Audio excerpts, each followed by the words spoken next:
Hello, my name is Alika Esperson, and here is my presentation for my agroecology internship at FIU to finish up my agroecology certificate. Alrighty, so I started my internship with Urban Oasis. This is a nonprofit organization, and they aim to make fix food justice issues.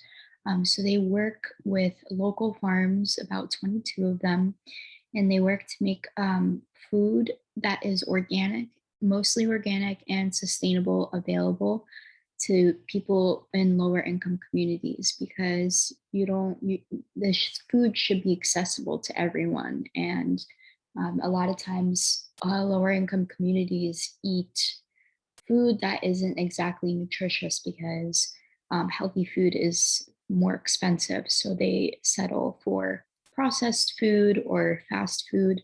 So this is a way for them to make local vegetables more available for people, regardless of their economic situation. So the way they do that is they have local food from farms, and this is good for the environment because you won't have food miles for your produce. So like in Publix, like a lot of that food comes from Mexico or California or wherever it comes in the world, and it takes a vast amount of energy to get it. So it's better to eat local and seasonally. And the way they make it accessible is they double SNAP points. So if you are in SNAP benefits and you buy, say, $20 worth of vegetables, they will give you $20 worth of vegetables, and then they'll give you 20 tokens. And then you can walk around the farmer's market and get, for example, bread or hummus or kombucha or spices or teas. There's a bunch of different vendors. And the only thing that's not available is hot food and stuff that isn't food, like beauty products and stuff like that. So yeah, they also have a garden builds. So this is to create food sovereignty. So say if we have a food shortage in the future, or say you can't really afford to buy food or produce, this is a good way to start growing your own food seasonally, locally. So they help build gardens in lower income communities to give people the benefit of having food right from their backyard. Some things I learned. So I worked mostly in the farmer's market. So I was a cashier. I helped them market the farmers market as well. I took pictures of some of the vendors. I learned about some of the produce. For example, black sapote. They would always have a basket of it, and it almost looked like it was rotting. Like I thought it looked like it was rotting, but apparently that is how you know it's good. So you basically want to wait till the fruit looks really moldy, not moldy, but like rotten, the skin's coming apart, and that's when it's ready. And it's known as the black chocolate pudding fruit. And also mamey. There was a lot of exotic fruits that I've never even heard of or seen, and it was really interesting to see that these grow locally and that we can have more access to these kinds of fruits. These should be at every grocery store if they're local, but unfortunately we don't have them because they're more exotic and people don't really know about them. Okay, this is an example of some of the produce. They had some basic stuff, common peppers and bok choy, radishes, fresh vegan bread that some bakers bring, turmeric, tomatoes. They had really good heirloom tomatoes that were very beautiful and colorful. Yep. And this is an example of some of the product photography, vendor photography I did. So this is a spice market. They had spices and teas. And this is a vegan beauty product vendor as well. So I felt as though, as amazing of an organization, as much as I respect the work they're doing, I felt that personally I wasn't getting a lot of benefit, or I wasn't expanding my experience enough with them.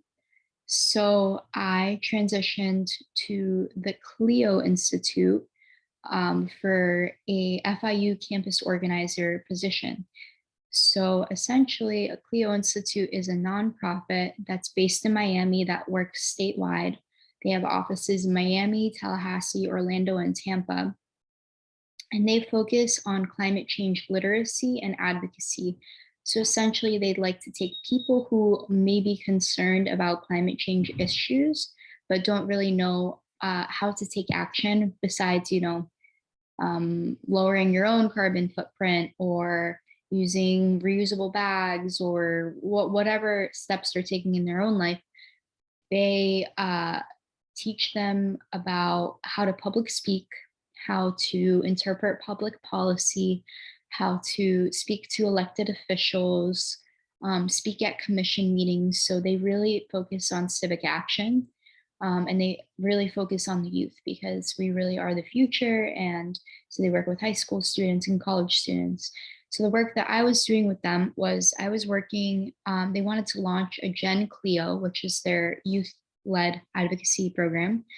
Um, they wanted to launch a chapter at FIU. They've never done this before. So essentially my job was to work alongside Katrina Irwin and Jackson Oberlink uh, and launch a chapter. So my job was recruiting. So I would go into classrooms and I would present the kickoff event to them, give them flyers, go around campus and give out flyers. And also another part of my job was to speak at a commission meeting, as well as at a Miami climate strike. So this is me speaking at the Miami climate strike. We had about 20 to 30 kids who joined. So yeah, I feel like I did gain a lot of experience from this internship compared to Urban Oasis. I learned how to speak publicly more comfortably. I learned how important civic engagement is and how I wouldn't say easy, but how you can get involved at a local level and the impact that it does have. I also did some data entry for them for outreach programs. Definitely taught me about time management because that 1 week that I worked really a lot, like maybe 30, 35 hours for them, it was definitely a lot of time management involved. Event organizing as well. And yeah. And on March 24th, as I mentioned, I had the opportunity to speak at commission. And the reason we were there in the city of Miami is we wanted to add 2 members of youth to the Climate Resiliency Committee. They already had a few developers and a few like architects and stuff, but they didn't really have people. I think they had 1 scientist as well in their committee, but they really needed 2 more youth members because, at the end of the day, it's our future that is at stake. And we need to make our voices heard. And, to have a developer, I don't imagine the developer is doing much. They're probably looking to develop more of Miami rather than trying to make Miami more climate resilient. And Miami is ground zero for climate change. So it was very important to get this passed, which it did, which was awesome to see that it made such a difference.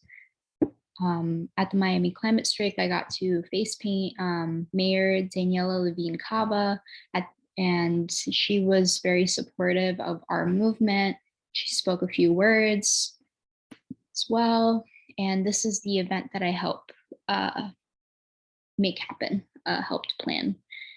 So this was the flyer for it. We had some free pizza. We had guest speaker Caroline Lewis, who is the founder of the Clio Institute. So yeah, overall, it was a very rewarding experience and I'm very grateful for it. I feel like I've grown a lot and it gave me a lot of direction for where I want to go after I graduate. So yeah, I just wanted to thank you for your time, for listening, and for your help along the way. And I hope to possibly keep you in my network for the future and see what work we can do together as well. And yeah, thank you.